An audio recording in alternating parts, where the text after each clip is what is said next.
네, 지금 강의안 열었는데요. 강의안 보이시면 마이크 열시고 한 번만 내주세요. 네. 네, 잘 보입니다. 네, 감사합니다. 이제 음소거 해주시면 되고요. 오늘은 이제 보자기도학교 첫 번째 시간입니다. 성령님을 통해 경험하는 말씀이라는 주제입니다. 밑에 본문 말씀이 있는데요. 우리 에스더 돈사님께서 말씀이 두 개거든요. 이 두 말씀을 다 읽어주시면 감사하겠습니다. 태초에 말씀이 계시니라. 이 말씀이 하나님과 함께 계셨으니 이 말씀은 곧 하나님이시니라. 그가 태초에 하나님과 함께 계셨고 만물이 그로 말미암아 지은 바 되었으니 지은 것이 하나도 그가 없이는 된 것이 없느니라. 그 안에 생명이 있었으니 이 생명은 사람들의 빛이라. 말씀이 육신이 되어 우리 가운데 거하심에 우리가 그의 영광을 보니 아버지의 독생자의 영광이요 은혜와 진리가 충만하더라. 아멘. 읽어주셔서 감사합니다. 여러분, 저희가 함께 있는 본문은 예수님에 대한 말씀이죠. 특별히 너무 잘 아시는 말씀이실 텐데요. 요한복음 1장 1절에는 예수님이 말씀이시다라고 선포하고 있죠. 그런데 3절에 보면 말씀이신 예수님을 통해 만물이 창조되었다라고 이제 말씀하고 있고요. 또 4절에는 말씀이신 예수님 안에 생명이 있다라고 말씀하고 있죠. 여러분, 그렇기 때문에 우리가 하나님의 말씀을 읽는다는 건 어떤 부분에서는 우리가 지식을 알 필요도 있죠. 뭐 예수님의 12자의 이름은 무엇인가?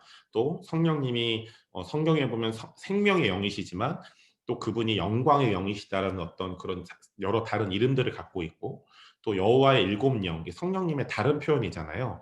이런 지식을 알 필요도 있어요. 그런데 하나님의 말씀 이퀄 지식이 아닌 거죠. 하나님의 말씀의 목적은 말씀이신 말씀 안에 있는 생명, 하나님의 영을 하나님의 실제를 경험하는 게 말씀의 중요한 목적입니다. 여러분 성경을 보면 예수님은 사람들에게 수많은 기적들을 일으키시죠. 아마 저보다 여러분들이 더 많은 기적들을 경험하셨고 일으키실 분들이시죠. 그런데 그 기적들을요 하나하나 공부해 보면 모든 기적들은 창조주이신 예수님의 성품을 반영하고 있습니다. 네, 그리고 그 기적을 경험한 사람들은 기적을 통해 예수님의 놀라운 생명을 경험했죠. 자, 예수님께서 일으키셨던 기적들이 있어요. 너무 저희가 잘 아는 말씀이죠. 누가복음 4장 16절부터 21절 말씀인데 제가 읽어드릴게요. 예수께서 그 자라나신 곳 나사렛에 이르사 안식일에 늘 하시던 대로 회당에 들어가사 성경을 읽으려고 서신 거예요. 선지자 이사의 글을 드리거늘 책을 펴서 이렇게 기록된 데를 찾으시니 곧 주의 성령이 내게 임하셨으니 이는 가난한 자에게 복음을 전하게 하시려고 내게 기름을 부으시고 나를 보내사 포로된 자에게 자유를 눈먼 자에게 다시 보게 하며 전파하며 눌린 자를 자유롭게 하고 주의 은혜의 해를 전파하기를 하심이라 하였더라 라고 나와 있죠. 이게 구약에 나온 이사야의 예언이잖아요. 그런데 이것을 읽으시죠. 20절에 보면 책을 덮어서 그 맡은 자에게 주시고 앉으시니 회당에 있는 자들이 다 주목하여 보더라. 21절 이에 예수께서 그들에게 말씀하시되 이 글이 하나님의 말씀 특별히 이사야 선지자의 예언이 오늘 너희 귀에 응하였다라고 말씀하시죠. 이것은 이 이사야의 말씀이 우리 귀에 들려질 뿐 아니라 이 말씀이 이루어졌다라고 말씀하시는 거죠. 이루어질 것이다. 말씀이 너희를 통해 너희에게 경험될 것이다라고 선포하신 거예요. 여러분 예수님은 이 말씀이 어떻게 우리가 어떤 경로를 통해서 우리가 경험하게 될 거라고 말씀하셨나요? 성령님입니다. 왜요? 주의 성령이 내게 임하셨으니 기름을 부으셔서 포로된 자가 자유를 경험하고 눈먼 자가 다시 보게 함을 경험함으로 이 주님의 선하신 행적들을 전파하게 되는 거거든요. 눌린 자가 자유롭게 됨을 경험하게 돼서 주의 은혜를 전파하고 선포하게 되는 것이죠. 여러분 예수님은 성령님을 통해서 우리 모두가 이 누가복음의 말씀의 실제를 경험하게 될 것을 선포하신 것입니다. 그래서 진짜 이게 제가 뭐 겸손이 아니라 저보다 여기 계신 분들이 더 치유사역, 축사사역을 잘하실 거예요. 예언도 잘하시고. 그게 실제죠. 네. 그런데 그 이유가 무엇입니까? 여기 나온 대로 우리 안에 계신 성령님, 또 우리에게 임하시는 성령님을 통해 우리 모두는 이 말씀의 실제를 경험했고 또 경험하고 있고 놀랍게 경험하게 될 것이기 때문입니다. 자, 그러면 예수님이 이 땅에서 어떤 사역들을 하셨나?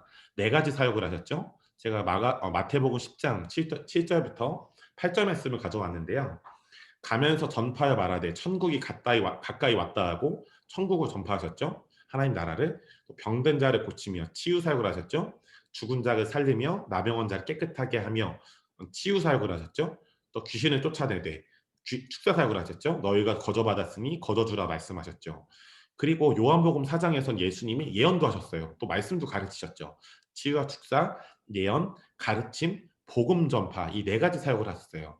그런데 여러분 이 네 가지 사역은 다 하나님의 성품이고요. 이것이 하나님의 말씀에 기록되어 있는데 예수님은 성령님을 통해 이런 사역, 이 치유와 축사, 예언, 가르침, 복음 전파를 경험하셨고 행하셨죠. 여러분 마찬가지로 우리도 우리가 치유 축사 사역을 하고 예언을 하고 말씀을 가르치고 복음을 전파하고 이 네 가지를 경험할 수 있는 이유는 바로 성령님 때문입니다. 성령님은 말씀을 체험케 하시는 하나님. 자, 그러면 예수님께서 이런 기적들을 일으키실 수 있었던 세 가지 이유가 있는데요. 우선 저희가 좀 중요한 포인트 발휘해야 할 건 여러분 예수님은요. 이 땅에서 하나님보다는 인간으로 기능하셨어요. 이것을 잘 토대로 보시면서 예수님이 이런 기적들을 일으키실 수 있었던 세 가지 이유가 뭐냐? 첫 번째는요. 삼위일체의 연합으로 인한 풍성함과 충만함이에요. 자, 요한복음 17장 22절. 내게 주신 영광을 내가 그들에게 주었사오니 자, 아버지가 예수님께 주신 하나님의 영광을 예수님이 믿는 자들에게 주었다고 나와 있습니다. 여러분 영광이 우리 안에 있어요. 그런데 우리가 영광을 구하면 더 부어져서 영광이 흘러 넘치게 되는 거죠. 우리의 내면과 우리의 삶과 우리의 도시와 나라와 열방에. 이는 우리가 하나가 된 것 같이 그들도 하나가 되게 하려 함이니이다. 그러니까 예수님은 아버지 하나님과 성령님과 하나 삼위일체셨고 예수님이 그 아버지의 영광을 믿는 자들에게 주신 목적은 그 영광 안에서 삼위일체 하나님과 우리가 또 서로가 하나가 되도록 하시기 위해서로 나와 있어요. 그러니까 예수님은 삼위일체 연합, 그러니까 예수님은 아버지께 성령님께 정렬돼 있었던 거죠.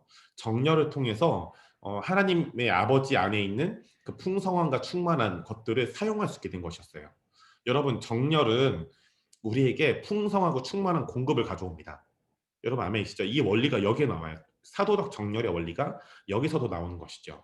우리가 정렬된 사람에게 있는 그 풍성함과 충만함을 정렬을 통해 공급받아서 사용하게 된다라는 원리인 거죠. 두 번째는 하나님 아버지의 계시입니다. 자, 우리 에스더 전사님께서 요한복음 5장 19절에 읽어주세요. 그러므로 예수께서 그들에게 이르시되 내가 진실로 진실로 너희에게 이르노니 아들이 아버지께서 하시는 일을 보지 않고는 아무것도 스스로 할 수 없나니 아버지께서 행하시는 그것을 아들도 그와 같이 행하느니라. 아멘. 여러분 이게 우리가 어떤 예언 사역, 하나님 음성을 듣고 행하는 어떤 것에 굉장히 중요한 원리입니다. 예수님이 중요하면 항상 진실로 두 번을 붙이셨죠. 이렇게 말씀하셨어요. 아들인 내가 하나님 아버지께서 하시는 일을 보지 않고는 아무것도 스스로 할 수 없다. 반대로 얘기하면 하나님 아버지가 아들이신 예수님께 무언가를 보이고 말씀하시면 예수님은 그것을 온전히 순종해서 행했다는 거죠. 그런데 하나님 아버지께서 말씀하시거나 보이는 일이 없다면 예수님은 아무것도 스스로 하지 않으셨다는 거예요. 아버지께서 행하시는 그것을 아들도 그와 같이 행한다는 거죠. 여러분 그러면 아들이신 예수님이 이 땅에서 예언 사역하시고 치유 축사 사역하시고 복음을 전하시고 또 가르치셨죠. 그럼 이걸 왜 하셨나요? 아버지가 행하셨기 때문에입니다. 아버지가 치유와 축사의 하나님, 또 말씀의 하나님, 또 복음을 전케 하시는 하나님, 가르치시는 하나님이시기 때문에 예수님이 이 땅에서 똑같이 행했다는 거예요. 자, 그럼 세 번째는 성령님의 충만함이죠. 누가복음 3장 21절 22절을 보면 백성이 다 세례를 받을세 예수도 세례를 받으시고 기도하실 때 하늘이 열리며 성령이 비둘기 같은 형체로 그의 위에 임하시더니 하늘로부터 소리가 나기를 너는 내 사랑하는 아들이라 내가 너를 기뻐하노라 하시니라라고 누가복음 3장 21절 22절에 말씀하고 있습니다. 그리고 이 누가복음 3장 바로 넘어가면 누가복음 4장 1절에는 예수께서 아까 누가복음 3장 21절 22절 언급하면서 성령의 충만함을 입어서 요단강에서 돌아오사 광야에서 40일 동안 성령에게 이끌리시냐고 말씀하십니다. 그러니까 이 누가복음 3장과 4장의 장면은 예수님이 사역을 시작하시기 전의 장면이죠.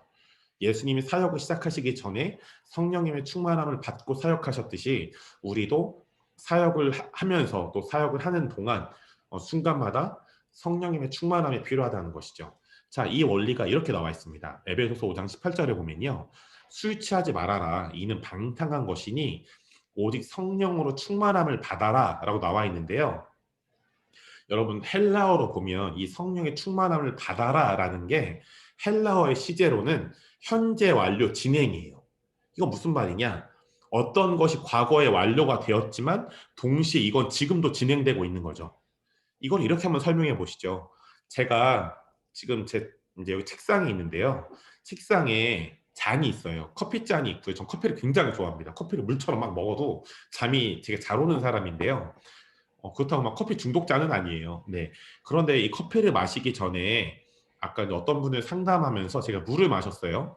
과거에 제가 물을 마셨지만 그때 물을 마셨다 해서 앞으로 물을 쭉 안 마시면 어떻게 됩니까? 더 위험해지죠. 잘 못 살게 돼요. 그러니까 과거에 물을 마셨던 어떤 완료 행위가 있지만 진행, 계속 물을 먹어야 우리가 하나님께서 우리에게 그 예비하신 웰빙, 잘 사는 어떤 것을 우리가 누리게 되지 않습니까? 여러분 마찬가지로 우리가 과거에 성령님이 충만하게 임하셨다면 우리가 현재도 계속 성령님의 충만을 받아 나가는 것이 바로 충만함을 받으라에 담겨진 현재 완료 진행의 시제예요. 우리가 지속적인 성령님의 충만을 받아야 함을 의미하는 거죠. 여러분 그렇기 때문에 인간이신 예수님께서 이 땅에서 삼위일체 연합으로 인한 풍성함과 충만함, 정열로부터 오는 공급이죠. 또 하나님 아버지의 계시, 또 성령님의 충만함을 통해서 기적을 일으키신 것처럼 여러분 예수님을 믿으며 예수님과 한 몸인 우리 모두도 삼위일체 연합으로 인한 풍성함과 충만함, 아버지 예수님 성령님이 한 분이시듯 우리가 예수님을 통해 죄인이었던 우리가 거듭남으로 의인이 되어서 하나님과 화목하게 되었고 삼위일체 하나님의 연합에 우리가 들어가게 됐잖아요. 또 하나님 아버지의 계시, 예수님이 하나님 아버지의 계시를 받아서 행하셨는데 우리도 하나님 아버지의 계시를 지혜와 계시의 영이신 성령께서 우리에게 계시를 주셔서 행하게 하시잖아요. 순종케 하시고 우리도 같은 원리를 경험하고 있는 것이죠. 또 예수님이 성령의 충만함을 받아서 사역하셨듯이 우리도 성령의 충만함을 받아서 우리도 사역하고 있습니다. 그렇기 때문에 우리도 예수님과 같은 예수님보다 더 큰 기적들을 경험하고 일으킬 수 있고요. 이것들을 경험하는 그 모든 어떤 중요한 포인트는 하나님의 말씀을 경험하는 것입니다. 자, 마가복음 16장 17절 18절도 같은 원리죠. 믿는 자들에게는 이런 표적이 따르리니 곧 그들이 내 이름으로 귀신을 쫓아내며 새 방언을 말하며 뱀을 집어 올리며 무슨 독을 마실지라도 해외받지 아니하며 병든 사람에게 손을 얹은즉 나으리라 하시더라. 믿는 자들에게 이런 기적이 따릅니다. 이 기적에 담긴 의미는 무엇입니까? 이 기적에 담겨진 하나님의 성품이 말씀에 기록되어 있기 때문입니다. 그러니까 우리가 이 기적을 경험할 때 선하신 하나님의 성품, 치유케 하시고 자유케 하신 하나님의 성품, 또 말씀하신 하나님의 성품, 또 자유케 하신 하나님의 성품을 경험하는 것이죠. 또 그 성품에 기록된 하나님의 말씀을 성령님을 통해 경험하게 되는 것입니다. 여러분 그리고요 이런 것도 경험하게 되지만 성경에 보면 바울이 셋째 하늘을 경험하고 또 요한이 성령님을 통해 셋째 하늘을 경험한 것처럼 여러분 우리 모두도요 성령님을 통해 하나님의 말씀에 기록된 셋째 하늘을 경험할 수 있습니다. 여러분 저희 이 학교 이름이 보좌 기도 학교잖아요. 여러분 보좌가 어느 하늘에 있을까요? 셋째 하늘에 있죠. 네. 여러분 성경에는 세 가지 하늘이 있습니다. 첫 번째 하늘은 그냥 우리의 눈으로 보이는 스카이, 그냥 하늘이에요. 두 번째 하늘은 마귀가 다스리는 하늘이죠. 그런데 세 번째 하늘이 있습니다. 바울과 사도 요한은 그 셋째 하늘에 갔다 왔죠. 그 셋째 하늘이 바로 하나님께서 다스리시는 하늘이고 에베소서에 예수님이 승천해서 보좌에 앉게 되셨고 우리도 예수님 믿는 우리 모두도 예수님 옆에 함께 하늘에 앉혀졌다, 하늘의 보좌에 앉혀졌다 하는 그 하늘이 바로 셋째 하늘인 겁니다. 여러분 보좌기도 학교는 우리가 셋째 하늘을 계속 경험할 수 있고 그 경험하는 것이 바로 그냥 이상한 신비주의가 아니라 하나님의 말씀을 경험하는 것이다라는 원리를 가지고 셋째 하늘을 경험하는 것이죠. 네, 여러분 그래서 우리가 이 보자기도 학교를 통해서 부분적으로 점진적으로 셋째 하늘을 그러니까 이 보자기도 학교를 다 들으면 셋째 하늘 다 경험하는 거냐? 그게 아니죠. 시작이고 어떻게 경험하는지를 방법을 알려드리고 이 학교가 끝나고 또 끝나도 여러분들이 계속 셋째 하늘을 경험하심으로 그 빌립보서 이런 말씀 있잖아요. 우리의 시민권은 하늘에 있다라는 말씀을 실제로 경험하는 그 하나님과의 친밀함 안에 더 깊은 강력한 예언적인 기름 부으심을 경험할 수 있도록 여러분들이 오신 것을 환영합니다. 네, 그래서 우리가 더 깊은 하나님과의 친밀함 안에 셋째 하늘을 경험하는 우리로 나아가기를 축복합니다. 그래서 고린도후서 1장 12장 2절부터 4절 말씀이 있죠. 우리 에서도 선생님께서 좀 읽어주세요. 내가 그리스도 안에 있는 한 사람을 아노니 그는 14년 전에 셋째 하늘에 이끌려간 자라. 그가 몸 안에 있었는지 몸 밖에 있었는지 나는 모르거니와 하나님은 아시느니라. 내가 이런 사람을 아노니 그가 몸 안에 있었는지 몸 밖에 있었는지 나는 모르거니와 하나님은 아시느니라. 그가 낙원으로 이끌려가서 말로 표현할 수 없는 말을 들었으니 사람이 가히 이르지 못할 말이로다. 네, 여러분 바울은 이 말을 했던 게 바울이잖아요. 바울이 결국 셋째 하늘을 경험했다는 거죠. 14년 전에. 네, 여러분 바울이 경험할 수 있다면 우리도 경험할 수 있지 않을까요? 이런 거죠. 바울 안에 있는 성령님, 우리 안에 계신 성령님, 같은 성령님. 그렇기 때문에 우리도 경험할 수 있는 것이죠. 또 밑에 계시록 4장 1절부터 3절 말씀이 있는데요. 제가 너무 좋아하는 말씀이에요. 이 일 후에 내가 보니 하늘에 열린 문이 있는데 내가 들은 바 처음에 내게 말하던 나팔 소리 같은 그 음성이 이르되 이리로 올라오라. 그 후에 마땅히 일어날 일들을 내가 내게 보이리라 하시더라. 내가 곧 성령에 감동되었더니 보라 하늘에 보좌를 베풀었고 그 보좌 위에 앉으신 이가 있는데 앉으신 이의 모양이 벽옥과 홍보석 같고 또 무지개가 있어 보좌에 둘렸는데 그 모양이 녹보석 같더라 라고 나와 있죠. 여러분 이 말씀엔 중요한 원리가 있습니다. 자, 내가 곧 성령에 감동되었더니 보라 하늘에 보좌를 베풀었고 그러니까 성령님께 어떤 감동 되자마자 하늘의 보좌를 보게 돼요. 여러분 제 이 말이 전혀 추상적인 말이 아니라 가장 구체적인 말인데요. 여러분 하늘의 보좌, 셋째 하늘을 경험하는 가장 구체적인 방법은 성령께 감동되는 것입니다. 중요한 포인트가 성령님이에요. 성령님이 아니고서는 셋째 하늘을 경험할 수도 없고요. 성령님을 통해서 하늘의 보좌를 셋째 하늘의 영역을 경험할 수 있는 것이죠. 저희 교회 담임 목사님이 그런 설교를 하신 적이 있어요. 성령님 따라가기. 그런 어떤 표현들이 나와요. 우리가 기존의 교회에서 오해하는 게 성령님을 우리가 의지하고 굉장히 존중하고 굉장히 그분이 굉장히 이렇게 따라가면 저런 사람들은 하나님의 말씀을 잘 몰라. 말씀과는 떨어진 신비주의적인 사람이라는 오해를 한대요. 근데 여러분 로마서의 중요한 포인트가 뭔지 아십니까? 로마서의 중요한 포인트는 너 복음의 사람으로 살아라 이거예요. 그러면 복음의 사람은 사는 게 뭐냐? 단순합니다. 성령님을 의지하고 성령님을 존중하고 사는 거예요. 여러분 로마서에 복음이란 단어가 많이 나오잖아요. 근데 복음만큼 많이 나온 단어가 성령님이에요. 여러분 복음은 예수님은 이렇게 말씀드릴게요. 성령님은 복음이신 예수님과 아버지를 증언해요. 요한복음에 나타나는 원리거든요. 지속적으로. 성령님은요. 복음을 증언하고요. 성령님은 아버지 하나님을 증언해요. 근데 진짜 놀라운 건 성령님 겸손하신 분이에요. 자기 자신을 증언하지 않아요. 자기 자신을 자랑하지 않아요. 여러분 이게 중요한 원리죠. 그래서 진짜 성령님의 기름 부으심과 권능이 뛰어난 분들은 정말 겸손해요. 네, 여러분이 미라클 스쿨에서 배우신 에모코 선교사님, 제가 만난 놀라운 성령의 사람들, 저와 저희 교회가 정렬되어 있는 HM의 홍정신 목사님 이런 분들 진짜 뵈면 정말 겸손한 분들이에요. 왜요? 성령님의 속성을 가지고 계시거든요. 오히려 다른 사람들을 더 낮게 존중하고 좋게 여기고 자기 자신을 막 자랑하지 않는 분들. 다른 사람들의 자신의 어깨에 세우는 분들. 왜 그렇습니까? 성령의 감동을 받은 분들이죠.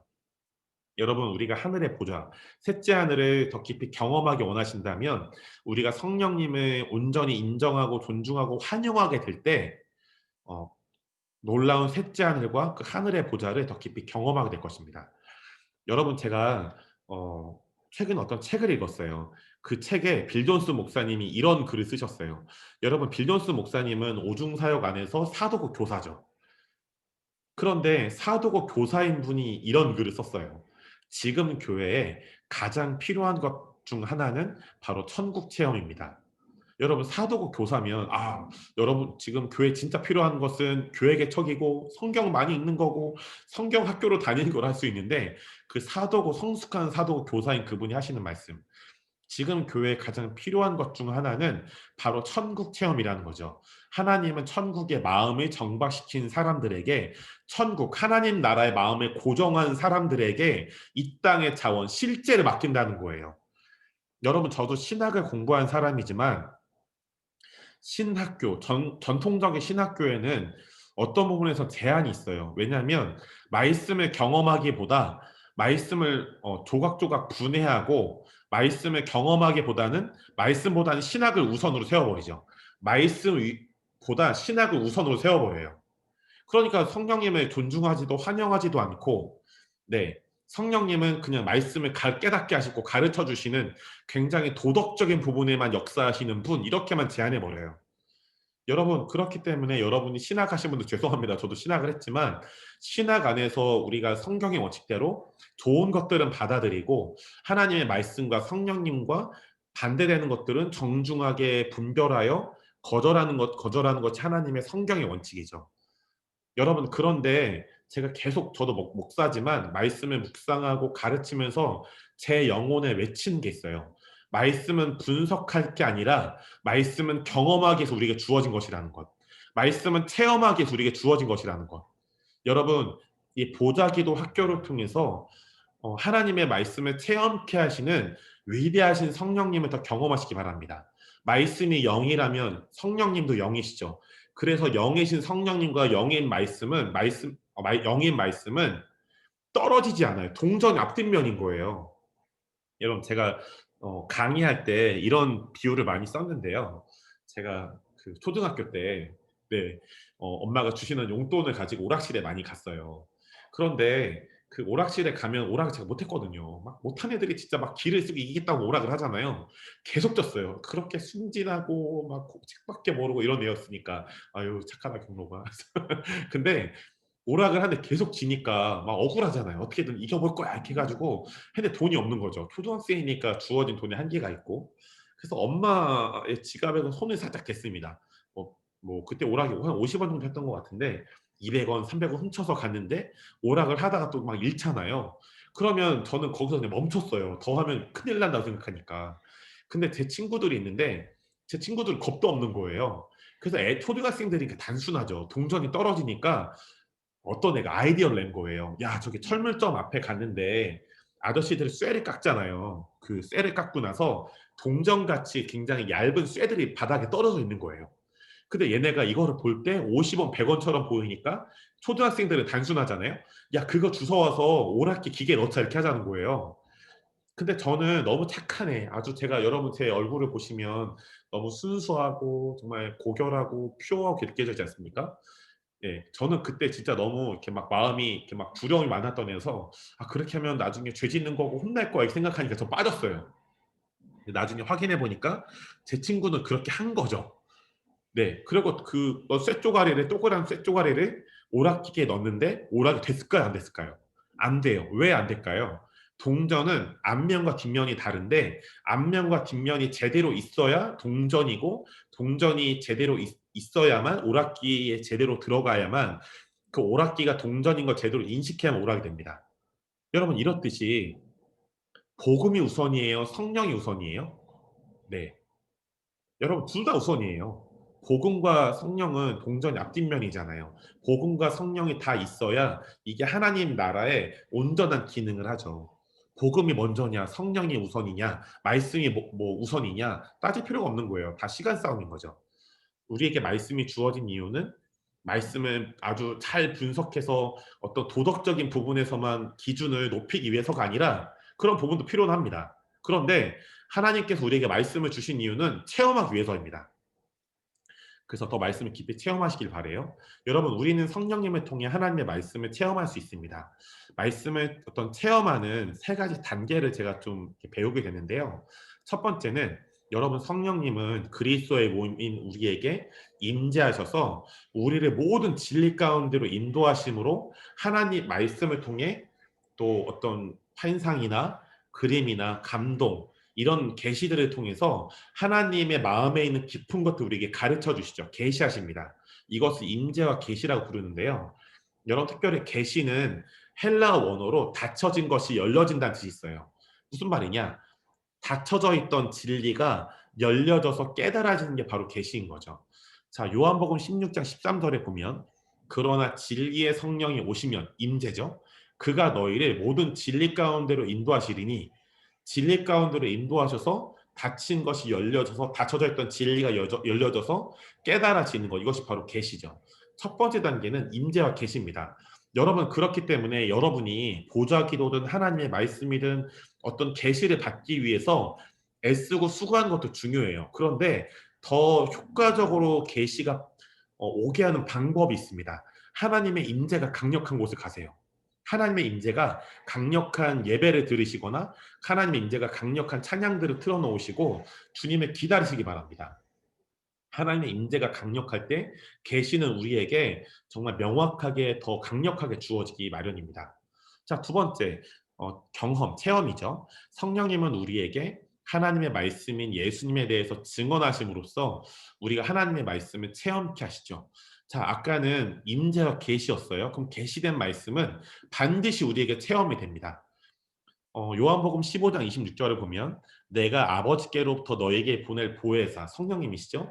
곧 아버지께로부터 나오시는 진리의 성령이 오실 때 그 성령님이 본인 자신을 나 이런 존재야, 나 이런 하나님이다. 성령님이 자기 자신을 증언하는 게 아니라 그가 성령님이 나 예수님 말씀이신 예수님을 증언한다고 말씀하고 있습니다. 그러니까 성령님이 하나님의 말씀과 예수님에 대해서 증언하심으로써 우리가 성령님을 통해 하나님의 말씀을 체험하게 되는 것이죠. 이겁니다. 예수님이 말씀이신데 예수님이 병자를 고치셨잖아요. 그러니까 성령님이 우리에게 임재하시고 계시하실 때 예를 들면 치유의 영역이라면 저한테 임재 안에서 이런 계시가 오는 거예요. 경로가 뭐 이거 좀 깊이 표현해 드리면 경로가 성령님이 저한테 감동하시고 말씀하시는 거죠.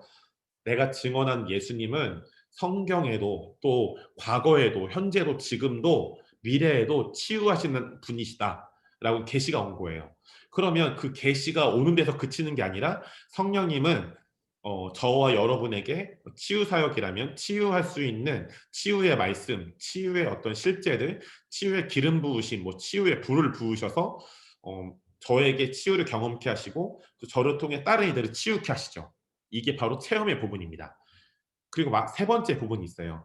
하나님은 우리 안에 성령님을 통해 계시되고 체험된 말씀을 선포하게 하시죠. 이게 선포입니다. 자, 요한복음 3장 34절. 하나님이 보내신 이는 하나님의 말씀을 선포한대요. 자, 그러면 여러분들은 이 땅에 하나님께서 보내신 하나님의 자녀들이죠. 그럼 여러분들은 하나님의 말씀을 계시받고 하나님의 말씀을 체험하고 하나님의 말씀을 선포할 수 있는 것이죠. 이는 하나님이 성령을 한량없이 주심이니라. 그러니까 자신의 어떤 의지와 경험과 지식으로만 선포하는 게 아니라 성령님을 통해서 한량없이 주신 성령님을 통해서 하나님의 말씀을 계시받고 체험하고 선포할 수 있다는 것이죠. 여러분, 임재와 계시, 그 다음 단계는 체험, 그 다음 단계는 선포입니다. 여러분, 그래서 우리가 체험한 뭐 치유나 예언이나 축사의 어떤 은혜들, 말씀들, 우리가 체험한 것만을 선포하고 이것들을 증언할 수 있잖아요. 다른 이들에게. 이러한 원리인 것이죠. 여러분, 제가 아까 강의를 시작하기 전에 좀 삶을 나눴지만 코로나가 시작이 됐잖아요. 코로나가 시작돼서 사람들이 많이 절망에 빠졌어요. 저도 초기에는 막 우울함이 느껴지고 막 집에서 나가기 뭐 혼자 있으면 되게 무섭고 막 이런 막 우울함이 느껴졌어요. 우울증은 아니고. 그런데 여러분, 그거 아세요? 어둠이 강한 것은 더 빛이 강하기 위한 전 단계입니다. 여러분 지금 코로나가 어떤 뭐 온 땅에 창궐해 있잖아요. 근데 변함없는 하나님의 말씀에는 코로나보다 더 강력한 게 온 땅에 충만하대요. 물이 바다 덮음 같이 하나님의 영광이, 또 하나님의 영광을 아는 지식이 온 땅에 가득하다라고 말씀하고 있고요. 시편에는 온 땅에 하나님의 사랑으로 가득하라고 말씀하고 있습니다. 여러분, 그래서 코로나가 왔을 때 초반에 제가 잠깐 우울함이 왔지만 하나님이 저에게 계시해 주셨어요. 어떤 것을 계시해 주셨냐면, 경로가 내 말씀을 너와 내가 지은 모든 하나님의 자녀들이 경험할 수 있다. 그리고 모든 하나님의 자녀는 경험한 말씀만을 선포할 수 있다. 그렇기 때문에 하나님의 자녀들에게 우리가 성령님을 통해 하나님의 말씀, 또 하나님의 보좌, 셋째 하늘을 경험할 수 있다고 선포하라고 저에게 말씀해 주셨어요. 감동해 주신 거죠. 그래서 그 계시가 올 때 신기한 경험들을 했어요. 아까 제가 꿈 얘기를 했지만 하나님의 말씀을 자꾸 꿈으로, 환상으로 경험하게 되는 거예요. 제가 그 코로나가 이제 깊이 있고 나서, 이렇게 코로나가 진행되고 나서 어느 날에 몸살로 많이 아팠어요. 막 약을 먹었는데도 안 낫고 막 너무 시름시름 앓다가 이렇게 낮잠을 자는데 꿈을 꿨거든요. 꿈에서 어떤 악한 것들이 저를 막 누르고 억압을 하는 거예요. 막 목을 쪼르고 막 온몸을 막 쪼르고 막 억압을 하는 거죠.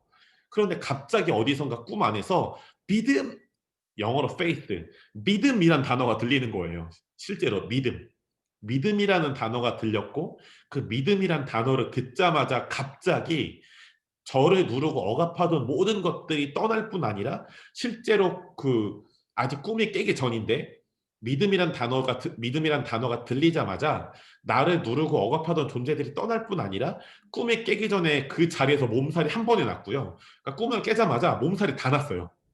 신기하죠? 근데 여러분, 이 꿈에 담겨진 어떤 것들이 말씀이랑 연결된 것 같지 않으세요? 믿음은 들음에서 나며 들음은 그리스도의 말씀으로 말미암았느니라. 저 목사잖아요. 이 말씀 진짜 많이 가르쳤거든요. 그런데 꿈으로 이 말씀을 경험했어요. 제가 막 몸살도 있고 막 꿈을 꿨는데 악한 것들이 저를 누르고 억압했는데, 갑자기 어디선가 믿음이란 단어가 선명하게 들려왔고, 믿음이란 단어를 듣자마자 저를 누르고 억압하던 악한 것들이 다 떠나가고, 그 자리에서 몸살이 한 번에 났죠. 꿈에 깨기 전에. 그래서 꿈에 깨자마자 몸이 가뿐해졌고, 그 자리에서 몸살이 나서 다시 하나님과 기도하고 말씀을 보고 사역하기 시작했어요. 여러분께 하나님께서 저에게 주신 기름 부으심을 임파테이션 합니다. 성령님을 통해 하나님의 말씀이 보좌로, 또 여러 가지 독특한 영역들로, 꿈으로, 환상으로, 계시로, 치유와 축사로, 또 가르침으로, 놀라운 기적들로 경험하는 기름 부으심이 여러분들에게 임파테이션 되고 있음을 선포합니다. 임파테이션 되었음을 선포합니다. 그래서 성령님을 통해 하나님의 말씀의 깊이를, 하나님의 말씀의 계시와 실제들을 하나님의 영광의 임재 안에서 놀랍게 경험하는 2021년이 될 것을 선포합니다. 예수님의 이름으로 기도했습니다. 아멘. 여러분, 계속 강의를 진행해 볼게요.